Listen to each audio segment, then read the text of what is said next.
സംസ്ഥാനത്ത് അമീബിക് മസ്തിഷ്ക ജ്വരത്തിൽ വൻ വർധനയാണ്. 2025 201 പേർക്കാണ് രോഗം ബാധിച്ചത്.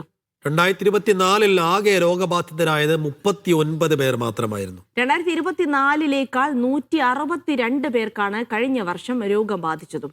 വളരെ അപൂർവമായി ബാധിക്കുന്ന രോഗം നൂറുകണക്കിന് ആളുകൾക്ക് ബാധിച്ചിട്ടും ആരോഗ്യവകുപ്പിന് ഉറവിടം കണ്ടെത്താൻ കഴിഞ്ഞിട്ടില്ല.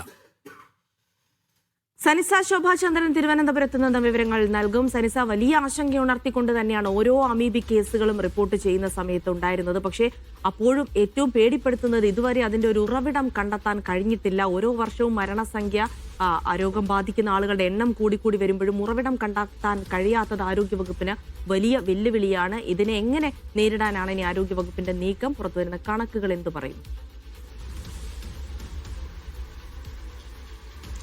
ജെൽസി സേഫു, 2024 39 പേർക്കായിരുന്നു രോഗം സ്ഥിരീകരിച്ചത്. എന്നാൽ 2025 ആകുമ്പോഴേക്കും ഗണ്യമായ വർധനവാണ് ഉണ്ടായിരിക്കുന്നത്.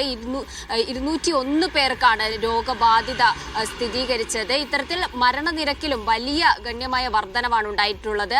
2024 9 പേരാണ് മരിച്ചതെങ്കിൽ 2025 ആകുമ്പോഴേക്കും 47 പേർക്കാണ് മരണം സംഭവിച്ചത്. ഇത് എടുത്തു പറയേണ്ട ഒരു കാര്യം എന്ന് വെച്ചാൽ 2024 39 പേർക്ക് രോഗം സ്ഥിരീകരിച്ചെടുത്താണ് 2025 ആകുമ്പോൾ 47 പേർ മരിക്കുന്ന ഒരു സാഹചര്യം ഉണ്ടാകുന്നത്. അപൂർവമായിട്ട് വരുന്ന ഒരു രോഗമായിട്ടാണ് അമീബിക് മസ്തിഷ്ക ജ്വരത്തിനെ ഇത്തരത്തിൽ സയന്റിഫിക് ആയിട്ടൊക്കെ പറയുന്നത്. എന്നാൽ വലിയ നൂറുകണക്കിന് ആളുകൾക്ക് സംസ്ഥാനത്ത് ഈ അപൂർവ രോഗം വരുന്നു.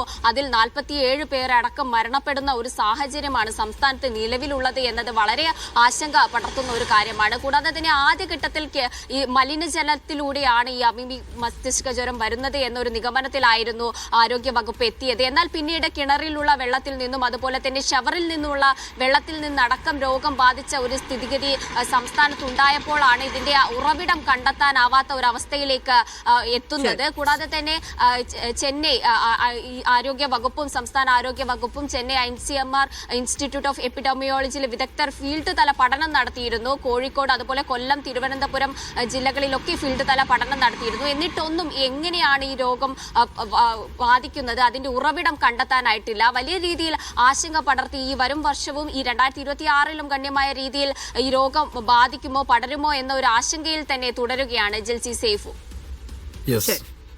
നാളിതുവരെ ഒരു അപൂർവ രോഗമായിരുന്നു അമീബിക് മസ്തിഷ്ക ജ്വരം. ഇപ്പോൾ അത് അങ്ങനെ അല്ലാതെയായി മാറി. അപ്പോൾ ഈ അപൂർവ രോഗങ്ങളൊക്കെ ഒന്ന് റിപ്പോർട്ട് ചെയ്യുമ്പോൾ പോലും അതിന്റെ ഉറവിടം കണ്ടെത്താനുള്ള പരിശോധന വേണം. ഇത്രയധികം റിപ്പോർട്ട് ചെയ്യപ്പെട്ടിട്ടും ഒരു പഠനവുമില്ല.